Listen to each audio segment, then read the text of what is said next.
Here's today's tip from April1930s.com. That's www.april1930s as in sewing.com.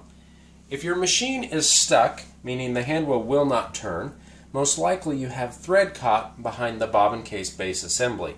Forcing the handwheel is not the answer and can be a quite costly mistake. A piece of thread as small as a 1/4 inch caught behind there can totally seize up the bobbin case assembly and keep the handwheel from turning at all. We're going to be dealing with some small screws, and so I suggest putting something like a towel down to work on to keep the screws from bouncing off onto the floor. You're going to need a pair of sharp tweezers, a small screwdriver, one that came with the attachments. The Singer attachments often came with this little screwdriver here, something like that, as well as a larger size screwdriver. The first thing we're going to do is to see if by chance you can see the thread that is caught from the underneath side of the machine. You'll need to remove the drip pan that goes on there, and then look in this little hole right here. A little flashlight or something can be helpful to see if you see any thread caught there. If you do, and you can get a hold of it with the tweezers, get a hold of it and then wiggle the handwheel back and forth while you're pulling, and often you can get the thread out that way.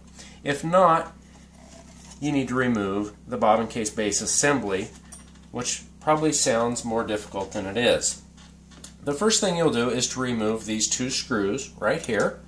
Now on this machine I've already done that for the ease of the video. I've also removed the bed extension, but that's not necessary for you to do. It's just for the video purposes.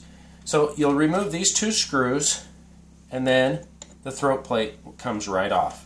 Set it aside. The next screw you're going to remove is this screw right here. This is called a gib hook screw, a gib screw, and on this one I've already removed it. Once it's removed, set it aside in a safe place, a little baggie or something, and then we're going to open the gib up. And by doing that, we will slide the gib to the right, and it'll open up just like that. Then with the bobbin case base assembly, if it will move at all, it would be best to have it in the 7 o'clock position right there, and then it comes easily straight out. You can see a piece of thread caught behind there.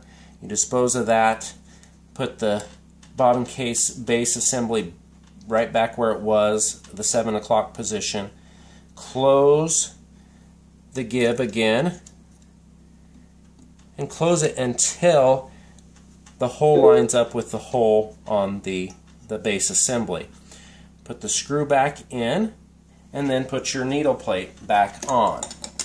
Now it is very important when you put the needle plate back on and when you tighten down the screws that the positioning finger be in between this slot right here, in between these 2 springs on the needle plate. If it's not there, your machine will not sew. A drop of oil right here, and you should be back in sewing business.